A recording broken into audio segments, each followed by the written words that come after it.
এটা গতকাল রাত 8টার সময় মাননীয় শিক্ষা উপদেষ্টা মহোদয় সিগনেচার করেছে। আমরা একটা স্তর, সবচেয়ে গুরুত্বপূর্ণ স্তরটা আমরা পার করেছি।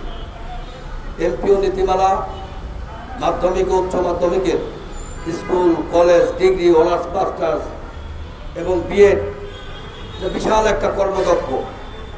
এটা গতকাল রাত 8টার সময় মাননীয় শিক্ষা উপদেষ্টা মহোদয় সিগনেচার করেছে। আজকে হয়তো 12টার সময় মিটিং হবে বা হচ্ছে। এটা মিটিং দরকার আছে কিনা জানি না, তবে এটা হয়তো দুটোর মধ্যে ওয়েবসাইটে পাওয়া যাবে ইনশাআল্লাহ।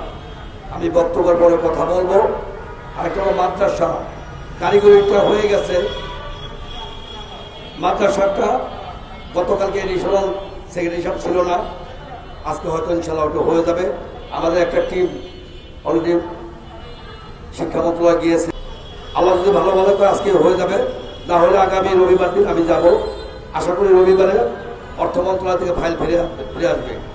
তো আমি মনে করি যে আমরা তো একটা পরিবার, নন এমপি পরিবার নাকি, এখানে হতাশ হওয়ার কিছু নাই। একটা পথ বেরোয়েছে, ওই পথ দিয়ে আমরা আগাবো ইনশাল্লাহ। সুতরাং মাদ্রাসা এবং কারিগরি শিক্ষক ভাইদেরকে বলবো, আপনাদেরকে ছেড়ে আমরা যাব না, আর আপনারা আমাদের ছেড়ে দেন না।